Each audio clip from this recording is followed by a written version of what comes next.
Today's poem is by Mr. Edgar Allan Poe, who lived in the early 1800s and died just before 1850, and is an American poet who is very well known for his rather melancholy subject matter, both poems and stories. He wrote the famous Pit and the Pendulum and The Fall of the House of Usher, among other stories.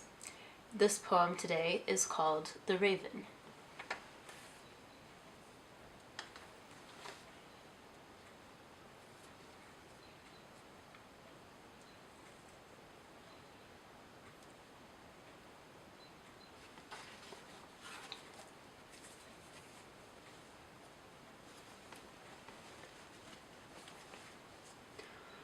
Once upon midnight dreary, while I pondered weak and weary over many a quaint and curious volume of forgotten lore, while I nodded, nearly napping, suddenly there came a tapping, as if someone gently rapping at my chamber door. "'Tis some visitor," I muttered, tapping at my chamber door. Only this, and nothing more. Ah, distinctly I remember it was in the bleak December, and each separate dying ember wrought its ghost upon the floor. Eagerly I wished the morrow, vainly I had sought to borrow from my books surcease of sorrow, sorrow for the lost Lenore, for the rare and radiant maiden whom the angels name Lenore, nameless here for evermore. And the silken, sad unrustling of each purple curtain thrilled me, filled me with fantastic terrors never felt before, so that now, to still the beating of my heart, I stood repeating, "'Tis some visitor entreating entrance at my chamber door, some late visitor entreating entrance at my chamber door. This it is, and nothing more." Presently, my soul grew stronger, hesitating then no longer.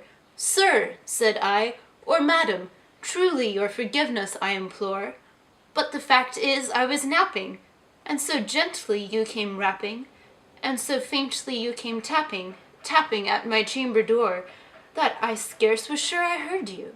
Here I open wide the door. Darkness there, and nothing more." Deep into that darkness peering, long I stood there wandering, fearing, doubting, dreaming dreams no mortals ever dared to dream before. But the silence was unbroken, and the stillness gave no token, and the only word there spoken was the whispered word, "Lenore." This I whispered, and an echo murmured back the word, "Lenore." Merely this, and nothing more. Back into the chamber turning, all my soul within me burning, soon again I heard a tapping, something louder than before. "Surely," said I, "surely that is something at my window lattice. Let me see then what thereat is, and this mystery explore. Let my heart be still a moment, and this mystery explore. 'Tis the wind, and nothing more." Open here I flung the shutter, when with many a flirt and flutter, in there stepped a stately raven of the saintly days of yore.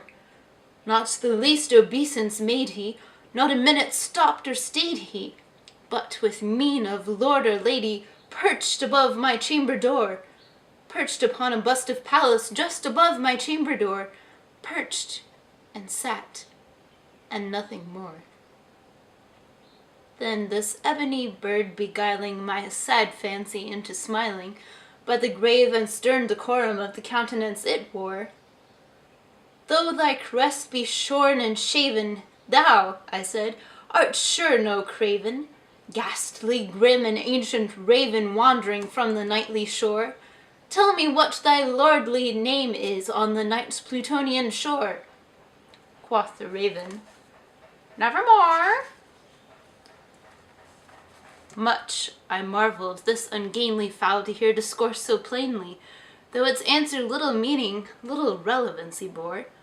For we cannot help agreeing that no living human being ever yet was blessed with seeing bird above his chamber door, bird or beast upon the sculpted bust above his chamber door, with such name as Nevermore. But the raven, sitting lonely on that placid bust, spoke only that one word, as if his soul in that one word he did outpour. Nothing farther than he uttered, not a feather than he fluttered, till I scarcely more than muttered, Other friends have flown before. On the morrow he will leave me, as my hopes have flown before. Then the bird said, Nevermore. Startled at the stillness broken by reply so aptly spoken, Doubtless, said I, what it utters is its only stock and store, caught from some unhappy master whom unmerciful disaster followed fast and followed faster, till his songs one burden bore, till the dirges of his hope that melancholy burden bore of never, nevermore.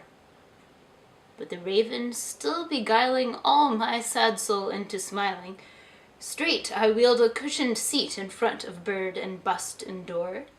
Then, upon the velvet sinking, I betook myself to linking fancy unto fancy, thinking what this ominous bird of yore, what this grim, ungainly, ghastly, gaunt, and ominous bird of yore meant in croaking, Nevermore.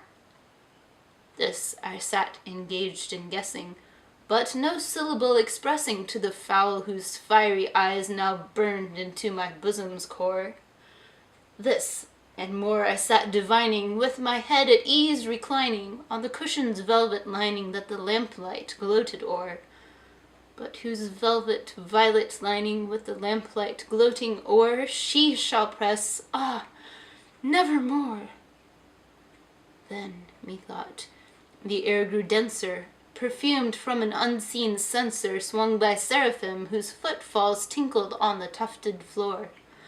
Wretch, I cried, thy God hath lent thee, by these angels he hath sent thee respite and nepenthe from thy memories of Lenore. Quaff, oh quaff this kind nepenthe, and forget this lost Lenore. Quoth the raven, Nevermore.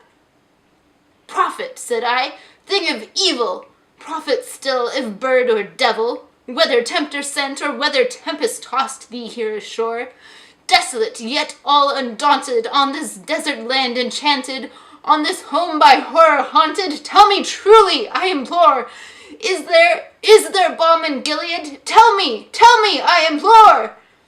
Quoth the raven, Nevermore. Prophet, said I, thing of evil, prophet still, if bird or devil, by that heaven that bends above us, by that God we both adore, tell this soul with sorrow laden, if within the distant Aiden it shall clasp a sainted maiden whom the angels name Lenore, clasp a rare and radiant maiden whom the angels name Lenore.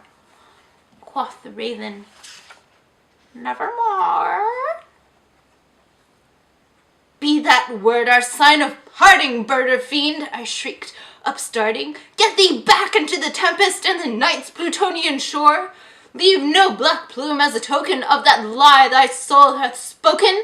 Leave my loneliness unbroken. Quit the bust above my door. Take thy beak from out my heart, and take thy form from off my door. Quoth the raven, Nevermore. And the raven, never flitting, still is sitting on the pallid bust of Pallas just above my chamber door, and his eyes have all the seeming of a demon's that is dreaming, and the lamplight o'er him streaming throws his shadow on the floor, and my soul from out that shadow that lies floating on the floor shall be lifted. Nevermore.